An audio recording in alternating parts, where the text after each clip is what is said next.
This video covers books 6 and 7 of the National Trail and goes from Toowoomba in Queensland to Ebor in New South Wales for a distance of approximately 580 kilometres with about 11,000 metres of vertical elevation gain.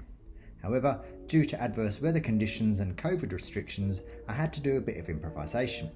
I got off the trail at Rosevale and struck a course eastward to Burleigh Heads, where I cycled along the coast and stayed and dived at North Stradbroke Island. Afterwards, I rode to Brisbane and stayed there for a couple of days, and then I joined the Brisbane Valley Rail Trail before heading south to Rosevale to regain the National Trail again.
So, back at this gate again. I just spent the last hour looking for a particular feature to help me get on the trail, but all I keep finding is a barbed wire fence and no way that I can get around there on the bike, so I have to go back up here again pushing. Ooh. But hopefully there is a road that'll take me to part of the trail and hopefully miss out this bit. We'll see.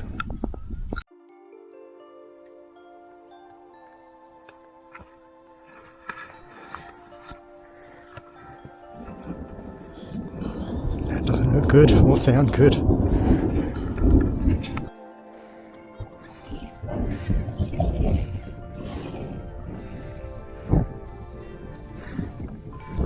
Still managing to avoid it just. All of these cows have just come running from the other side of the paddock. Come and say hello. Hi. How are you girls?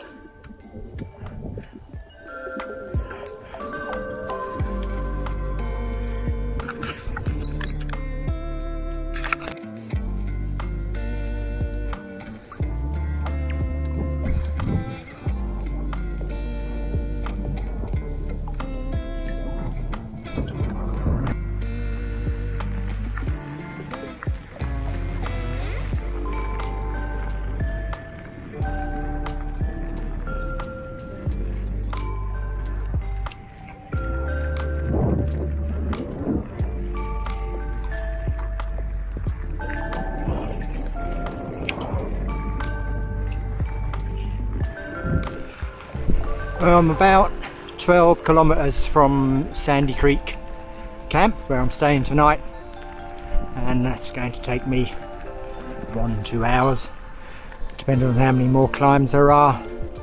But today's been a lovely ride and nice gravel road all the way from the campground, from the campsite. A lot of hills, a lot of short punchy climbs, and a bit of a failed navigation exercise somewhere in the middle and hauling a bike around cross country, but can't complain.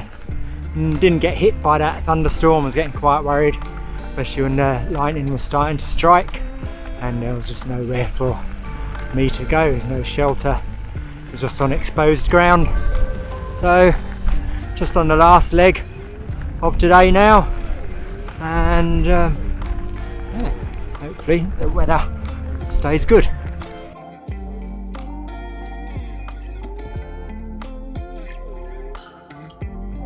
I've just left Sandy Creek campsite and I met wonderful John there, who was great, helped me across the river, saved me getting saturated, and then we went to a pub so I could contact another section coordinator because there's no phone signal there for the southernmost section of this part, and he was able to give me some really useful information and give me a route around some various obstacles that would have impeded my way. Sandy Creek was a lovely shelter and it fairly hosed down last night. Another thunderstorm rolled through in the middle of the night, so I was very glad that I was under a hard shelter and not in my tent. So it's a bit grey this morning and it's going to be grey for the next few days. So this is certainly the worst weather I've had since I started the trail. It's the coolest, so I'm sure I'll have to put on my rain gear at some stage today.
Well, today's been quite a challenging day.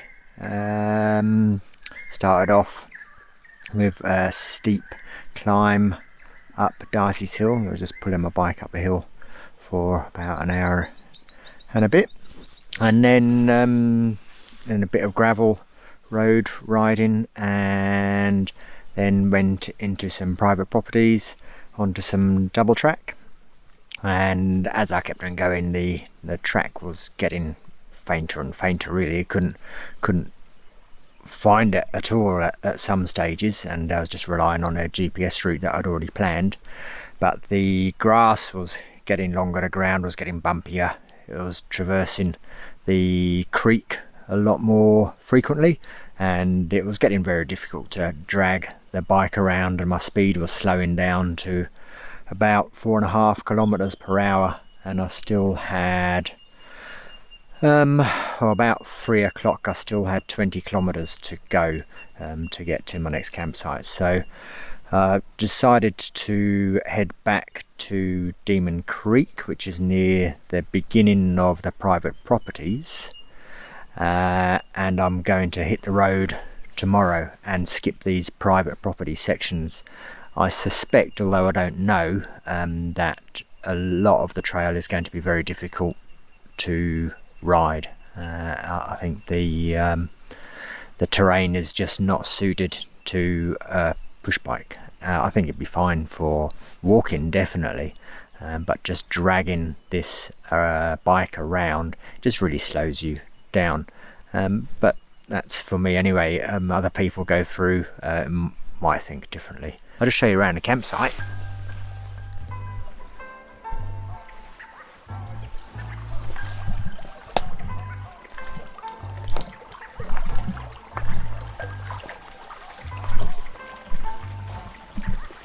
And this is Demon Creek campsite. This is Demon Creek itself, and I'm not too keen on camping so close to the creek, but everywhere else is quite exposed, and at least under here I have the protection of these pine trees. So hopefully, if it does rain tonight, it'll be a little bit drier than it would be. Oh, this is what the inside of my tent looks like. As you can see, it's quite cramped. There's enough space for everything, but most things are a little bit wet, so I'm just trying to keep the dry things dry and have the wet things a little bit of room for them to dry off. So the rain is still kept up. Did stop for a little bit while I was having some dinner, which was great, as I was able to have at least half of it sitting down and not be rained on. So I've got some dry socks here, and going to have a shower, and I've worked out a way that I can get to Tenterfield from here, which doesn't seem to be too far away. I just have a very steep hill to get up, and hopefully it's not too muddy tomorrow, so that could be a problem, but no, we'll address that tomorrow.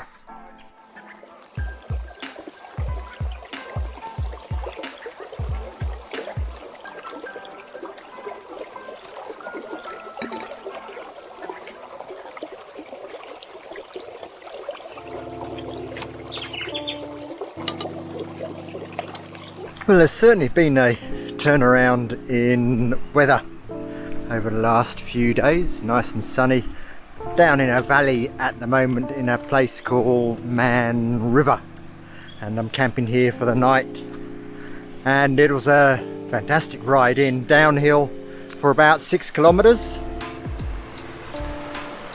but I'm not looking forward to the ride out tomorrow.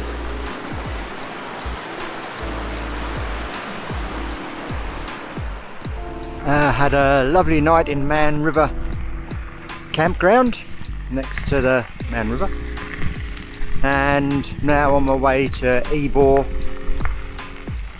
Got about 150 k's to do today, 2,000 meters of climbing, I've already done about 800 metres of climbing to get up from Man River, so I probably won't make it to Ebor tonight and camp somewhere along the way. But I've packed extra water, doing a double carry, so I'll camp somewhere. And lovely morning.